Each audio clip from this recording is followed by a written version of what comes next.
बिस्मिल्लाहिर्रहमानिर्रहीम। मैं डॉक्टर नजम अनवर बात कर रहा हूँ मेरी कहानी टीवी की जानिब से। मेरे सामने एक शख्स साहब खड़े हैं, इनका नाम मोहम्मद अख्तर है और ये कुल्फ़ी में आते हैं। मैं यहाँ पासपोर्ट लेने आया था वालदा का, तो मैंने देखा कि भाई ये कुल्फ़ियाँ बेच रहे और लगी इनकी कुल्फ़ी बड़ी उम्दा है, तो मैंने सोचा कि मैं भी खा लूँगा, लेकिन अपने काम से फारू नहीं। पासपोर्ट मुझे मिल चुका है और अब मैं इनके पास आया हूँ, इनका इंटरव्यू ले रहा हूँ। तो अख्तर साहब, ये आपने काम कब शुरू किया? 91 में। अच्छा, अकेले ही शुरू किया या किसी के साथ? हाँ, नहीं, किसी से सीखा ना पहले। अच्छा, तो कितने सरमाए से शुरू किया था उस वक्त? नहीं, सरमाए की इतनी ज़रूरत नहीं थी, उनके साथ आए, उन्हीं के साथ सीखा, फिर उन्होंने सामान बनवा दिया। अच्छा, तो कितने दिन लगे आपको सीखने में? 1 महीना तक है। 1 महीना। 1 महीने सीख गया। आपकी रहाइश कहाँ पे है? रनछोड़ है। वहीं पर सीखा था आपने? हाँ, नहीं, पहले नाज़माबाद में सीखा। नाज़माबाद।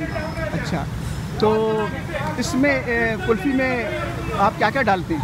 ये दूध है, खोया है, चीनी है, बादाम है और पानी भी।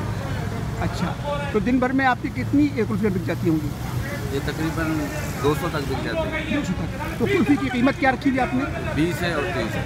अच्छा, तो आपके ख्याल में एक अच्छा कारोबार है, अगर कोई ये शुरू करे तो कर सकता है? हाँ, अल्लाह का शुक्र है, अपना काम है।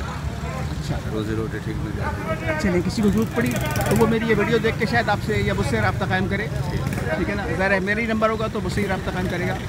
अच्छा, मेरे से बहुत लोगों ने सीखा, तकरीबन वो कमा रहे हैं 40-50 हज़ार, 100 के करीब लोग। तो फिर मैं तो वकील हूँ, मुझे भी लगा देना चाहिए मेरा अच्छा, सही। तो यहाँ आजकल तो मौसम भी बेहतर है, मगर लू के ज़माने भी आपको यहाँ खड़ा होना पड़ता होगा। हाँ, बिल्कुल। तो कि आप खुद भी कुल्फ़ी खाते हैं या खाली बेचते ही हैं? नहीं, खा लेता हूँ, मुझे खुद बहुत शौक है। अच्छा अच्छा, और घर घर वाले वाले भी खा भी लिए। घर वाले भी खाते हैं? हाँ, अभी? घर वाले।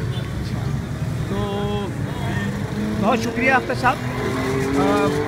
इस वक्त ये है मौसम बड़ा बेहतर है, हवा चल रही है और मैं पासपोर्ट ऑफिस के बिल्कुल पास ही खड़ा हूँ। ये पासपोर्ट ऑफिस है।